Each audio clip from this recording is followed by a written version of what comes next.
बड़े शहर में रतनलाल अपनी बेटी संध्या और छोटे बेटे कुणाल के साथ रहता है। रतनलाल बहुत गरीब है और शराबी किस्म का आदमी है। वो रिक्शा चलाकर अपना जीवन यापन कर रहा है। रतनलाल एक अधेड़ उम्र के आदमी योगेश्वर को कभी कभी अपनी रिक्शा से मार्केट या मंदिर छोड़ता है और कभी कभी बाजार से उसका सामान भी ले आता है। एक दिन रतनलाल योगेश्वर से कहता है, साहब, आपके पास गाड़ी है, फिर भी आप कभी कभी रिक्शा से क्यों जाते हो? इन शहर की गलियों को आराम से देखना मुझे बहुत पसंद है। ठीक है साहब, मैं चलता हूँ, कल फिर आऊंगा। अरे रतनलाल, रुको तो। मैंने सुना है कि तुम अपनी बेटी को कुछ पैसों के बदले किसी को दे रहे हो। अभी किसी को बेचे नहीं तो क्या करे साहब। एक छोटा बेटा है, उसको पढ़ाना भी है, उसकी देखभाल भी करनी है, और अगर मैं बेटी को घर में रखूंगा तो उसकी शादी कैसे करूंगा साहब। तुमको कितने पैसे मिल रहे हैं? अब 50,000 साहब। देखो, मैं तुमको पूरे 20 लाख रुपए देता हूँ। तुम अपनी बेटी संध्या को मुझे दे दो। हैं? 20 लाख? धन्यवाद साहब, धन्यवाद। मैं कल ही उसे आपके पास छोड़ जाऊंगा साहब। अगले दिन रतनलाल संध्या को हमेशा के लिए योगेश्वर के यहाँ छोड़ आता है और बदले में 20 लाख रुपए लेकर घर आ जाता है। रतनलाल जिंदगी में पहली बार इतने पैसे पाकर बौखला गया। उसने एक अच्छा घर लिया। कुणाल, अब हमें कोई चिंता नहीं है, तू अब अच्छे से पढ़, खूब मन लगाकर पढ़ाई करना। पापा, मुझे पढ़ाई करना अच्छा नहीं लगता। अरे तूने अगर ज्यादा बकवास की ना तो बहुत मारूंगा। कल से तू अच्छे स्कूल में जाएगा तो जाएगा, हाँ बस। कुणाल का एडमिशन एक अच्छे स्कूल में हो जाता है, लेकिन आए दिन स्कूल से शिकायत आती ही रहती है। 10 साल बाद एक दिन प्रिंसिपल मैडम रतनलाल को स्कूल में बुलाती है। रतनलाल, आपका बेटा कुणाल बहुत आवारा हो गया है और ये बिल्कुल भी पढ़ाई नहीं करता है, बल्कि उसका दिमाग गलत कामों में जा रहा है। अब मैं उससे बात करूंगा मैडम। ठीक है, आज ये आखिरी मौका है, अगली बार तो मैं उसे स्कूल से ही बाहर निकाल दूंगी। रतनलाल घर आ जाता है और कुणाल से कहता है, कुणाल बेटा, मैं तुम्हारे ऊपर इतना पैसा लगा रहा हूँ, फिर भी तुम स्कूल में सही से क्यों नहीं पढ़ते हो? आप तो रहने ही दीजिए, मैं सब जानता हूँ कि ये पैसा कहाँ से आया है। और वैसे भी अब ये पैसा मेरा है, मेरा जो भी मन होगा मैं करूंगा। आज के बाद मैं कभी स्कूल नहीं जाने वाला। रतनलाल को अपनी बेटी की याद आती है और वो रोने लगता है। 5 साल बाद कुणाल एक दिन एक लड़की को शादी करके घर ले आता है। पिताजी, ये मेरी पत्नी है स्वीटी। तुमने शादी कर ली? हाँ, शादी कर ली मैंने, दिखाई नहीं दे रहा? और अब से आप फिर से कमाना शुरू कर दो, बहुत बैठ कर खा लिया। कुणाल, तुम इस बुड्ढे को घर में क्यों रख रहे हो? देखो ना, ये शराब पीता है, इसे घर से बाहर निकाल फेंको। अरे स्वीटी, ये मेरे पापा है, कैसे बाहर निकाल दूं? और वैसे भी घर में कोई तो चाहिए ना काम करने वाला, नौकर समझ कर रख लो। इस बुड्ढी को तो घर से बाहर निकाल कर ही रहूंगी मैं कब तक इसके लिए खाना बनाऊंगी? स्वीटी एक दिन घर के बाहर पार्क में अपनी दोस्तों के साथ बैठी होती है। तभी वो रतनलाल को बुलाती है। पिताजी, मेरे कमरे में मैं अपना फोन छोड़ आई हूँ, जरा ला कर तो देना। हाँ जरूर, अभी लेकर आता हूँ।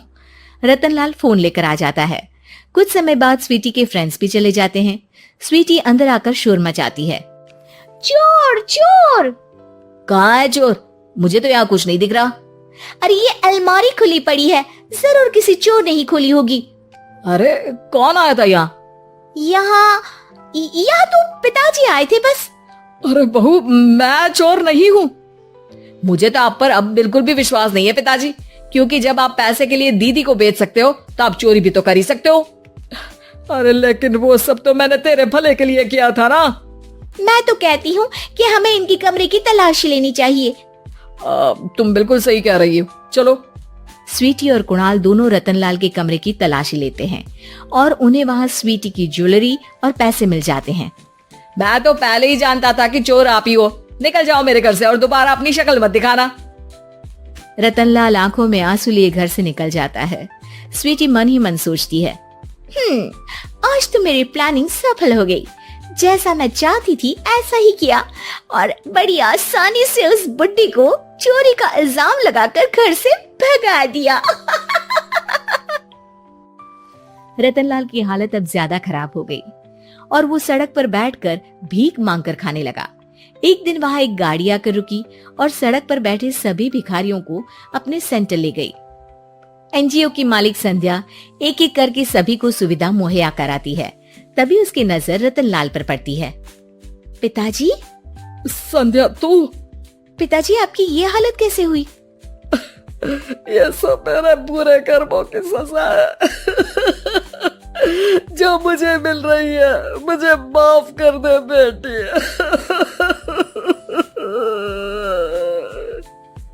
पिताजी, मैं आप पर बिल्कुल भी गुस्सा नहीं हूँ, क्योंकि आपने मुझे यहाँ भेजकर अच्छा ही किया। मेरी जिंदगी बदल गई। लेकिन ये सब हुआ कैसे बेटा? आप ये नए कपड़े पहनो, तब तक मैं योगेश्वर अंकल को बुला कर लाती हूँ। योगेश्वर अंकल?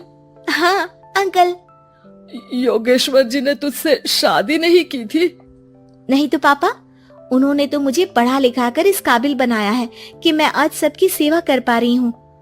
रतनलाल पश्चाताप करके रोता रहता है।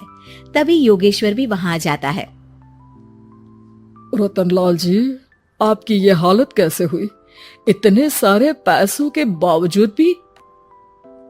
क्योंकि मैंने बेटे और बेटी में भेदभाव किया था। लेकिन आपने ये कैसे किया? मुझे ये जानना है, बताइए। सालों पहले जब संध्या छोटी थी, तब मैंने एक बार एक आदमी से तुम्हें बात करते हुए सुना था, जो कुछ पैसों में संध्या को तुमसे खरीद कर शादी करना चाहता था। मैं उस समय एनजीओ में बच्चों के लिए ही काम कर रहा था और मैं किसी भी लड़की की जिंदगी खराब होते नहीं देख सकता था। इसलिए मैंने अपने जीवन की कमाई का एक बड़ा हिस्सा तुम्हें दे दिया था। सच में कितना गलत था मैं। मुझे माफ कर दो।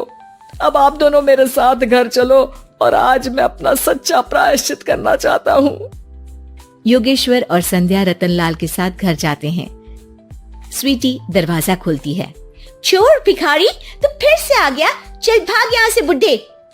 ये घर तुम्हारे बाप का नहीं, मेरा है। बाहर निकलो यहाँ से। रतनलाल कुणाल और संध्या को घर से बाहर निकाल देता है। योगेश्वर जी, अब ये घर आपका है और अब आप यहाँ एक और एनजीओ खोल सकते हैं। शायद अब ये सच्चा प्रायश्चित है। संध्या अपने पिता के गले लग जाती है।